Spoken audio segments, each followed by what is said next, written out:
स्वागत है एक बार फिर से आपका और बाजार स्पेशल पे हम लोग आज बातचीत कर रहे हैं तमाम पहलुओं पे जो टॉप ऑफ द माइंड आपके इस हफ्ते में है और जिसका असर अगले हफ्ते में पड़ने वाला है। बातचीत करते करते समय का पता ही नहीं चला, 40 मिनट हो गए।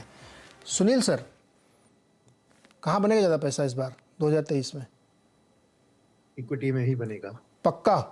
पक्का। और मैं उसका रीजन आपको बताता हूँ। हाँ बताइए सर। 4 रीजन है मेरे पास। तो पहली बात यह है कि अर्निंग्स एक्सपेक्टेशन की बात हुई और उसका कारण यह है कि मार्केट ईपीएस ग्रोथ को YOY देखता है, ईयर ऑन ईयर। तो इस साल में last year first 2 quarters wash out थे क्योंकि मार्जिन्स कंप्रेस हुए थे कमोडिटी प्राइस के एक्सपेंशन के कारण। तो उस खराब क्वार्टर के साथ इस साल वाले क्वार्टर्स को कंपेयर किया जाएगा तो मेरे लिए ईपीएस का एक एक्सपेंशन सामने दिखेगा in terms of YOY। That's number 1। Number 2 बात यह है कि मैं थोड़ा आंकड़े आपके सामने पेश करूंगा। ओके, आप जरा सुन लीजिए FIIs की फ्लोस के बारे में। कोविड के टाइम यानी अप्रैल 2020 से सितंबर 21, ये एक इंपॉर्टेंट डेट है क्योंकि सितंबर 21 में ऑयल के दाम बढ़ने लगे थे फ्रॉम $60 टू 125। तब तक कोविड के कारण कमोडिटी प्राइस गिर रहे थे, ऑयल का दाम भी गिर रहा था, राइट। तो इस पीरियड में अप्रैल 2020 टू सितंबर 21, दैट इज 18 मंथ्स के पीरियड में आपने $38 बिलियन का इनफ्लोस देखा इंडियन मार्केट में FIIs का, 38 बिलियन। अब अक्टूबर में जब ऑयल के तेल के दाम बढ़ने लगी टिल जून, जब तक के फेड एक भ्रम में था कि ये टेम्पररी इन्फ्लेशन है, इसको कुछ नहीं करेंगे, तो 9 महीने के लिए उन्होंने कुछ ज्यादा नहीं किया। तो उस पीरियड में तेल के दाम के बढ़ा और 60 से 125 गया। तब हर एक्सपर्ट बोल रहा था कि ये 150 जाएगा और कुछ एक्सपर्ट से 380 के बात कर रहे थे ऑयल के दाम के बारे में। तो ऐसे एक माहौल में जहां तेल का दाम बढ़ रहा था, $38 बिलियन जो आया था उसमें से $33 बिलियन निकला 9 ही महीने में। 18 महीने में जो आया तो 9 महीने में निकला। ओके, और उसके बाद जुलाई से आज तक जो माहौल बना है वापस तेल का गिरने का, जो 125 से $80 के करीब गिरा, उसमें $11 बिलियन वापस आए हैं। यानी $33 बिलियन जो बाहर गया उसमें से 1/3 ही वापस आया है।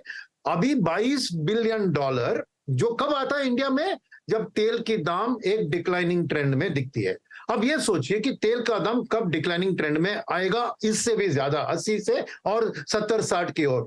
जब एक चीज, ये विंटर का टाइम खत्म होगा और समर, तो हीटिंग वाले ऑयल का डिमांड गिर जाएगा, नंबर 1। नंबर 2, जब वर्ल्ड स्लो ये रिसेशन या हार्ड रिसेशन, एक रिसेशन में चली जाएगी तो तेल का डिमांड गिरेगा।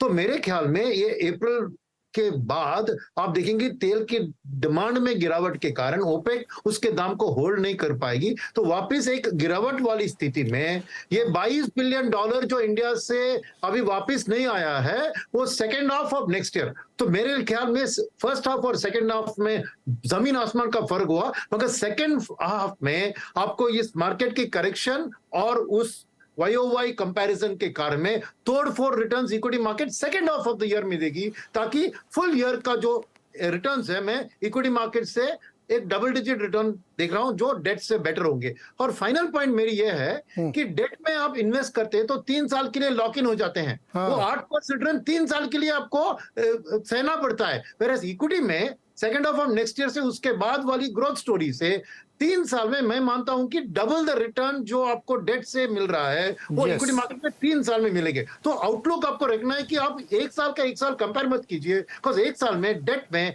टैक्सेशन आपको मरवा देगा।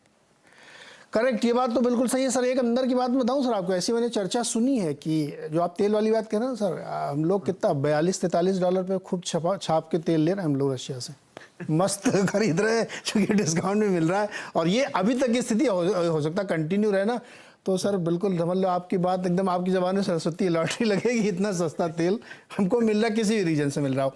पंकज जी, पैसा कैसे बनेगा ज़्यादा?